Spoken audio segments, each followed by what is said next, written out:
Buenas tardes, hermanos. Saludos a todos. Queremos darle la bienvenida a otro presentación que queremos hacer, otra charla que vamos a tener acerca de Jesús en el campamento. Hemos estado hablando acerca de, refiriéndonos a Jesús en su encarnación, o sea que en su labor en el santuario. Sabemos que el santuario, pues, lo que acabamos de hablar la semana pasada, acerca de la obra de Jesús en el santuario, pero estamos viendo su obra fuera del santuario, en el campamento, o sea, cuando se hizo carne, de su encarnación. Así que vamos a tener otra interesante conversación para el Espíritu Santo. Vamos a ver, vamos a orar para comenzar.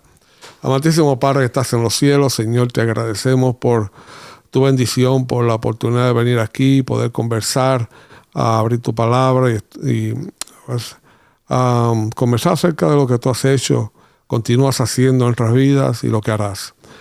Bendícenos, bendice a los hermanos que nos escuchan, que sea una bendición para ellos, así como es para nosotros. Lo pedimos en el nombre de Jesús. Amén. Amén. Amén. Amén. La vez pasada terminamos hablando acerca de Jesús, la revelación del Padre, siendo Jesús la revelación del Padre, ¿verdad? Uh-huh. Entonces dice que Jesús no hacía nada si no era dirigido por el Padre. Así es. Cristo Jesús vino a esta tierra a servir de canal a su Padre para que Él mismo se revelara por medio de Él. Entonces, por eso Cristo Jesús dice, las palabras que os he hablado no son mis palabras, sino las palabras de aquel que me envió. Entonces, como las palabras son una expresión de nuestros pensamientos, eso quiere decir que no solo las palabras no eran de Cristo Jesús, sino del Padre, pero también los pensamientos eran del Padre. Cristo Jesús se puso a la orden de su papá y él no pensaba nada, no decía nada y no hacía nada. Todo lo hacía el Padre. El Padre pensaba por él, el Padre hablaba por él y el Padre actuaba por él. Entonces, eso es lo mismo que Cristo Jesús quiere hacer con nosotros. Él dice, sed uno conmigo, así como yo soy uno con mi Padre. En otras palabras, así como yo serví de canal para mi papá, yo quiero que ustedes sirvan de canal para mí, para yo revelarme a mí mismo por medio de ustedes. Exacto. Y hablamos un poco acerca de que eso sucede cuando nos rendimos, o sea, totalmente, y rendimos y dejamos el yo, lo que yo quiero hacer, mi deseo, y buscar los deseos del Padre, de Cristo Jesús. Exactamente. Tenemos que, no sé cómo se hace esto, porque no tengo la menor idea, pero tenemos que vaciarnos, completamente vaciarnos, y dejar que nosotros seamos los instrumentos de Cristo Jesús para que Cristo Jesús lo haga todo. Él quiere vivir su vida en nosotros y por medio de nosotros. Él no quiere que nosotros vivamos nuestra vida porque nuestra vida es la que nos está llevando a la muerte eterna.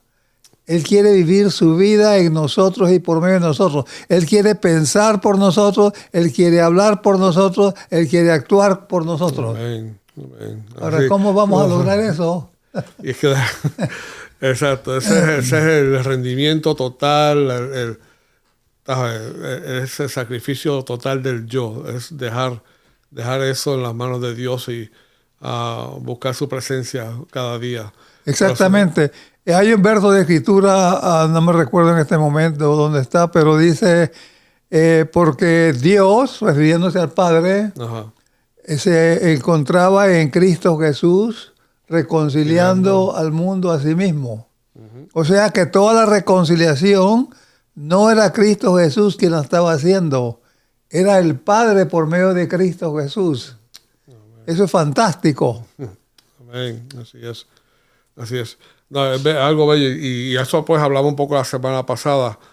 Así que ahí hay más información, lo discutimos la semana pasada. Pero vamos a movernos porque vamos ahora a otra parte de Jesús, Jesús como en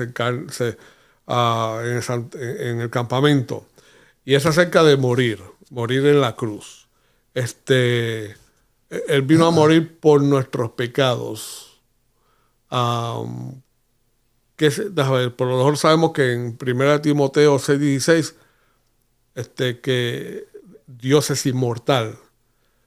Explica un poco acerca de la muerte de Cristo Jesús. Bueno, antes de llamarse Cristo Jesús, en el cielo no se llamaba Cristo Jesús, se llamaba el Verbo. El libro de San Juan dice, en el principio era el Verbo, y el Verbo era con Dios, y el Verbo era Dios. O sea, Dios no puede morir. No hay nada que pueda matar a Dios. Ni los azotes, ni las lanzas romanas, ni las cruces, ni los clavos, nada. Porque Dios es inmortal. Y el Verbo era uno con Dios y era Dios, ¿verdad? Pero Él vino a esta tierra voluntariamente a encarnarse. O sea, nosotros a veces decimos, Cristo Jesús fue encarnado. No, Cristo Jesús no fue encarnado. Cristo Jesús es el producto de la encarnación. Del Verbo. El Verbo. Exacto. Porque fue encarnado fue el Verbo. Exacto. ¿Verdad? Entonces, y produjo una nueva criatura que vino a llamarse, el ángel de Gabriel le dijo a María, y le pondrá por nombre Jesús. Y la palabra Jesús quiere decir Salvador. Porque dice, salvará a su pueblo de sus pecados. Entonces, Cristo Jesús es el que muere en la cruz. Pero como era Dios también, entonces Él tuvo que tener una muerte voluntaria. Dice la Biblia que llegado el momento propicio, entonces Él se dio el Espíritu. Y entonces murió. Si no hubiese sido así, no hubiese podido morir. Porque nada podía matarlo. Eso, ahí entramos en el asunto del santuario. Porque él estaba representando el Cordero. Ya estamos entrando ya al santuario del campamento. Cuando la muerte sucede en el sacrificio, en el altar del sacrificio. Según el santuario. Entonces eso es lo que indicaba que venía alguien, que eso apuntaba a alguien que fue Cristo Jesús, que iba a morir por nuestros pecados. Así es. En el santuario había un rito, había una forma para poder el israelita poder ser perdonado. Un cordero. Ahora, cuando el Verbo es encarnado, el cuerpo que toma en el vientre de María nos representa a todos nosotros, a toda la humanidad. Y la idea es ser encarnado y llevar este cuerpo a la cruz. Pablo lo pone de esta manera: en Cristo Jesús muero. O sea que él está consciente de que el cuerpo, que el Verbo, en el cual el Verbo está encarnado, es igual al suyo, al mío, al de todos nosotros. Entonces, lo que le sucede a ese cuerpo, nos lo sucede a todos nosotros. Así que como Adán pecó y nos embarró a todos, ¿verdad? Entonces ahora Cristo Jesús toma un cuerpo que es igual a nosotros, y lo que Cristo, el Verbo, le hace al cuerpo es como que si lo estuviera haciendo a todos y a cada uno de nosotros. La vida de Cristo Jesús, que el Verbo vivió en Cristo Jesús, nos pertenece a nosotros. Es imputada a nosotros. Es como que si nosotros la hubiésemos vivido. Y la vida nuestra que hemos vivido es como pertenece a Cristo Jesús, es como que si Él la hubiese vivido. Eso lo bello de la gracia de Cristo Jesús. Eso es un canje. ¿Sabes lo que es un canje, no? No, un canje es cuando hacemos un cambio. Yo te doy frijoles y tú me das arroz. Okay, una libra de frijoles y una libra de arroz para mí. Entonces, hay un canje en el cual Cristo nos da lo que Él es a cambio de que nosotros le demos lo que nosotros somos. No. Y está sucede. difícil entenderlo, no es fácil, ¿verdad? Exacto. Pero eso es lo que sucede. ¿Verdad? Entonces la vida de Cristo es imputada a nosotros. Entonces cuando Dios nos ve, el Padre nos ve a través de Cristo Jesús, que es lo mismo decir que a través de su Hijo, el Verbo. Entonces la perfección de Cristo Jesús, Él la ve en nosotros. Lo imperfecto Dios no lo ve, solamente lo perfecto. Gloria a Dios por eso. Porque la vida de Cristo Jesús es completamente imputada a nosotros y es como que si nosotros lo hubiésemos vivido. Wow, eso me habla del amor de Dios y lo que hizo este sacrificio, lo que hizo la muerte de Jesús en la cruz.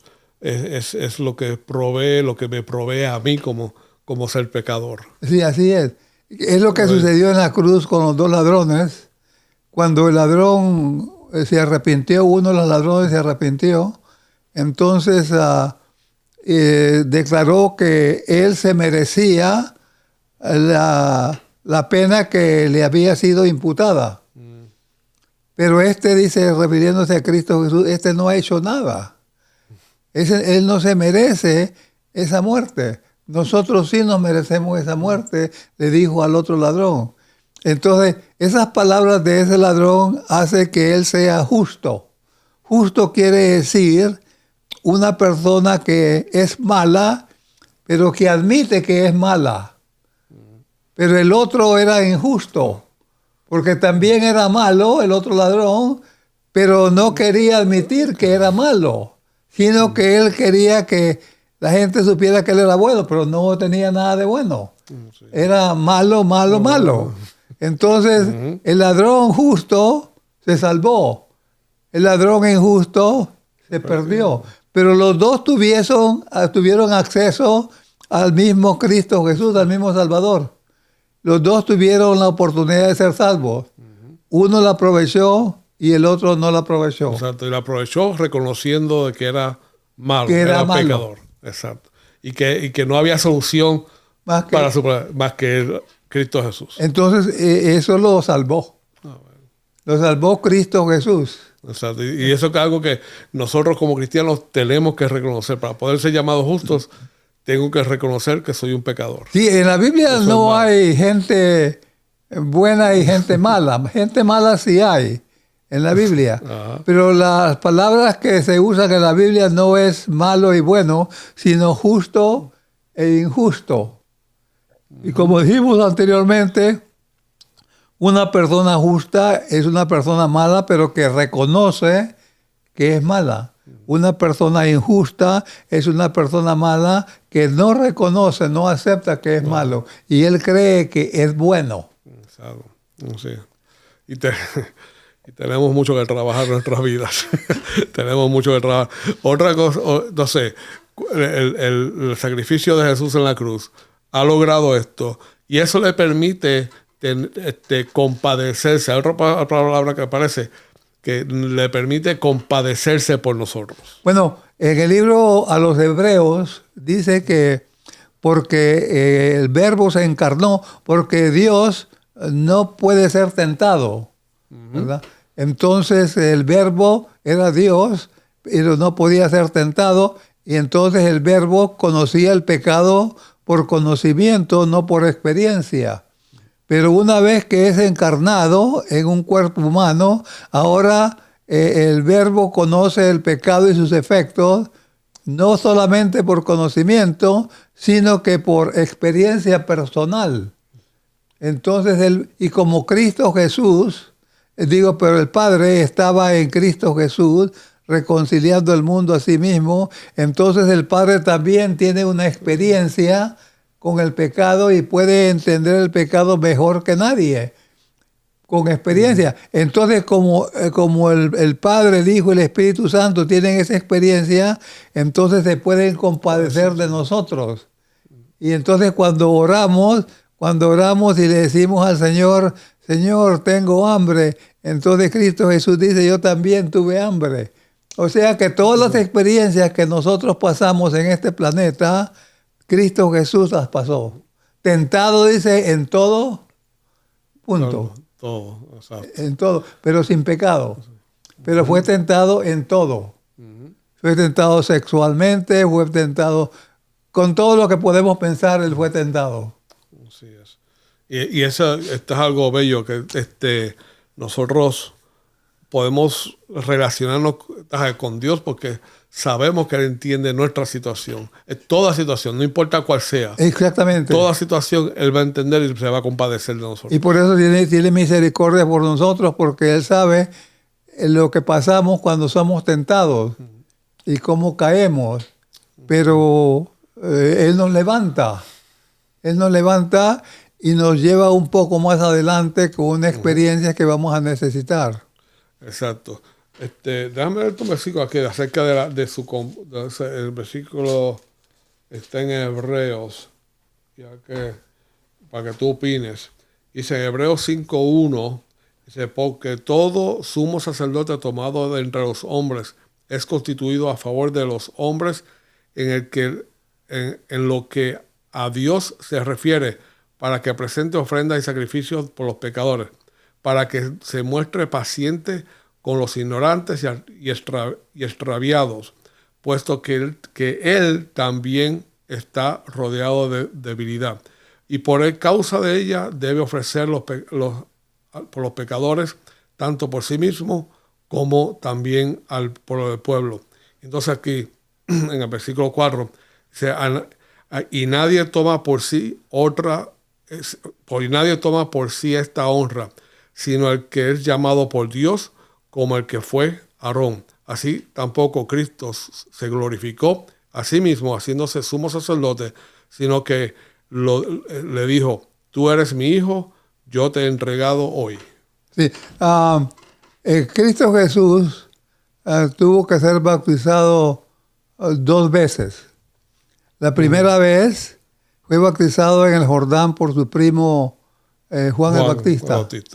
Entonces, el bautismo es lo que se llama, fue declarado el Mesías. Era declarado el Mesías con el bautismo del agua, ¿verdad? Pero ese bautismo no le permitía ser sumo pontífice. Tenía que ser bautizado otra vez. Entonces fue bautizado en la cruz con su propia sangre. Y entonces eso fue lo que lo cualificó para llegar a ser nuestro sumo pontífice. Después de que Él muere, Él resucita, entonces entra al cielo después y entra al santuario celestial. Exacto. Y se convierte en el sumo pontífice nuestro. Y como Él es 100% hombre y 100% Dios, con la mano del hombre puede agarrarnos a nosotros y con la mano de Dios puede agarrar a su papá. Entonces se convierte en un puente, lo que se llama ponti. Y como Él es sumo pontífice, o sea que es el puente más grande que existe en el universo, puede extenderse tanto como para unirnos el Padre y nosotros. Y se convierte en el puente pontífice. Exacto. Amén. Gloria a Dios. Sí, verdad que es algo bello. Nosotros vamos a hablar un poquito, quizás por el tiempo que nos queda, acerca de Jesús como juez. Ahora, porque ahora ya estamos hablando acerca de ya siendo sumo sacerdote, sumo pontífice, pero ya sabemos que si vemos el santuario y qué está haciendo el Señor, el Verbo, o siendo Cristo Jesús ahora, bueno, está hablando como juez. Está en el lugar santísimo del santuario celestial. Y debemos de tener eso en mente porque Él está haciendo una obra en el lugar santísimo en nuestro favor. Exacto. En nuestro favor, ¿verdad? Nos está representando. Él es nuestro abogado que nos representa delante del Padre, ¿verdad? Y entonces Él declara declara su sangre, su sacrificio en favor nuestro. Y el Padre, cuando mira las llagas de Cristo Jesús y lo que ha hecho, entonces Él declara que esa persona es también su hijo. Y nos acepta, nos adopta, nos adopta como su hijo debido al sacrificio de Cristo Jesús, ¿verdad? Y eso es algo que la mente humana, pues, yo no tengo manera de expresar lo que ello en sí significa, porque no es fácil, es bastante difícil.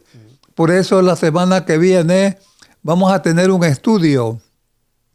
Esa es la historia más bella que yo he tenido en la Biblia, que se llama El Hijo Pródigo. El Hijo Pródigo es una declaración de lo que es el plan de salvación y cómo trabaja y la misericordia de Dios. Y entonces lo vamos a tener la próxima semana, lo vamos a estudiar bien y para presentarles a ustedes. Buenísimo, buenísimo. Vamos a, hablando acerca, volviendo, para quizás cerrar, el Jesús como juez Dios puede ser un juez justo e imparcial por lo que Él vivió, o sea, sí, y por lo que Él pudo hacer, por lo que logró en la cruz. Amén. Si yo, como me declaro que soy malo, y cuando yo hago eso, que soy un pecador, reconozco que soy un pecador, yo me hago justo. Estamos resumiendo. De esa manera yo recibo la justicia de Cristo Jesús. Sí. ¿Verdad? Recibo la justicia de Cristo Jesús. Y entonces ahora el juez, Dios, puede, cuando me ve, lo que acabas de decir, cuando me ve a Cristo Jesús, no me ve a mí. Exacto. Pero, porque ahora todo lo que vivió Cristo Jesús es como si yo lo hubiera vivido. Exacto, y todo lo que yo viví en esta tierra es de Cristo Jesús, es como que si Él lo hubiese vivido. Es un cambio. Un cambio. Porque no debemos enfrentar porque hablamos acerca de juicio y del juicio final, que no debemos tener temor acerca del juicio final. No, porque Cristo Jesús es nuestro abogado defensor, y también es nuestro juez. Entonces, yo no sé cómo trabaja esto, porque en las cortes humanas, un abogado defensor no puede ser el juez. Hay un juez y hay un abogado defensor. Pero en este caso, no sé, como Dios, como el Verbo fue encarnado y son dos en uno, o sea que el Verbo es Dios y ¿cómo se llama? Cristo Jesús es el Hijo del Hombre. Entonces, Él puede ser nuestro representante defensor y como Dios puede ser el juez. Y en ambos casos va siempre a estar a favor nuestro, pero solamente si nos sometemos a Él. Él no puede estar a favor nuestro si hacemos cosas indebidas. Él no puede defendernos. Sí, y eso quizás es lo que queda ayer también, porque una vez que yo reconozco que soy malo, o sea, soy injusto, ¿a dónde me lleva eso? ¿Cuál es mi próximo paso? O sea, pues si yo reconozco que soy malo, pero sigo haciendo las cosas como quiera, ya pues sigo viviendo mi vida, pues lo reconocí que soy malo, acepto a Cristo Jesús, pero sigo viviendo mi vida, verdaderamente acepté ese sacrificio de Cristo Jesús. ¿Qué es lo que hacemos? Quizás lo entendí, o quizás lo entendí bien. ¿Qué es lo que hacemos en la iglesia? En la iglesia decimos, yo soy cristiano por fe. ¿Qué quiere decir soy cristiano por fe? O sea, quiere decir, yo creo en Cristo Jesús, pero continúo pecando. Eso no trabaja así.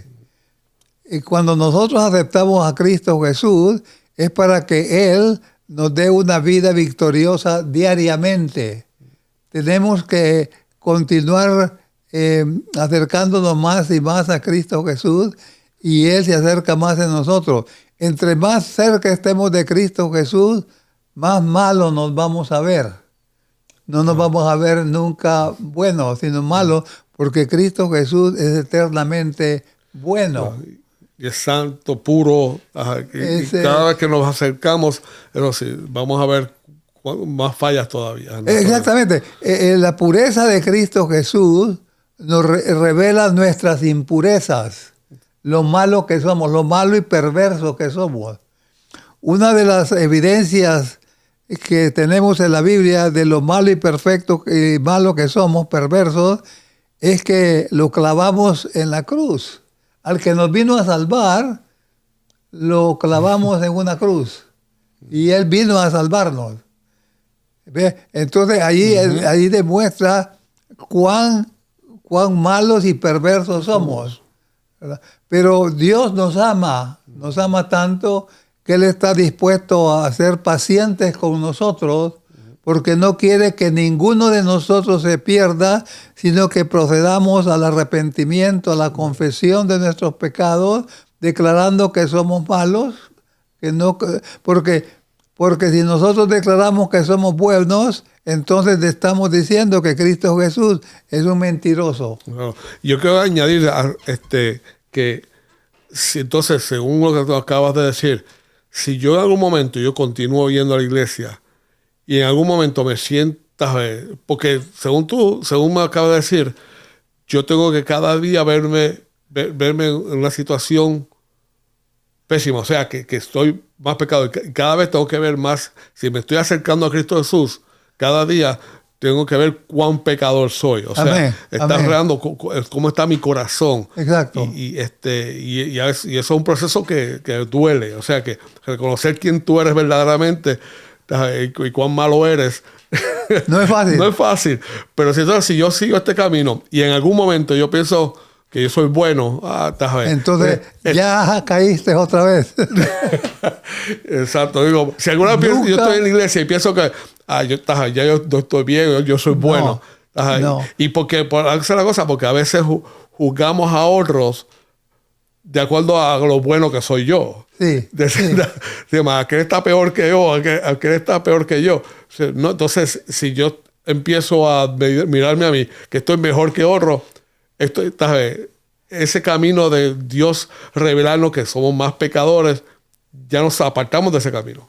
Ya nos apartamos del camino correcto y estamos entrando en un camino de lo que se llama justificación propia. Entonces, esa justificación propia no sirve para absolutamente nada, porque la Biblia dice, porque todos pecaron y están destituidos de la gloria de Dios. Uh-huh. Y en otro verso está escrito que dice, porque no hay nadie bueno, no hay nadie, ni uno solo, dice, hay justo. Bueno, dice, solamente Dios. Pero justo no hay ninguno justo, todos somos pecadores. No sé. Entonces tenemos que reconocer lo que la Biblia dice. Si la Biblia dice que somos pecadores, debemos humildemente aceptar de que somos pecadores y que necesitamos a Cristo para poder vivir cada día en una condición favorable, pero que nunca podemos llegar a un nivel en que podamos decir y declararnos a nosotros mismos como buenos, porque eso sería lamentable. Caer. El ejemplo que yo siempre pienso cuando quiero decirme como que yo soy bueno, es a Pablo, que se dijo, de todos los pecadores yo soy el peor. Así es. Y ese es Pablo, el que escribió la mayoría del gran evangelista. El gran evangelista Pablo, llamarse a él sí mismo el peor de los pecadores. ¿Qué me puede decir eso a mí? ¿Qué puedo decir yo? Nada. Bueno, tiene por ejemplo a Zaqueo. Dice que habían publicanos, pero Zaqueo era el jefe. O sea que de todos los publicanos, el más malo era Zaqueo. Y él reconocía su maldad. y él declara su maldad delante del el público y declara lo que va a hacer para remediar lo malo que él ha hecho a otras personas. O sea que cuando uno declara eso y dice, si yo soy malo y perverso y soy el peor de los publicanos, entonces está en el camino correcto. Amén, amén.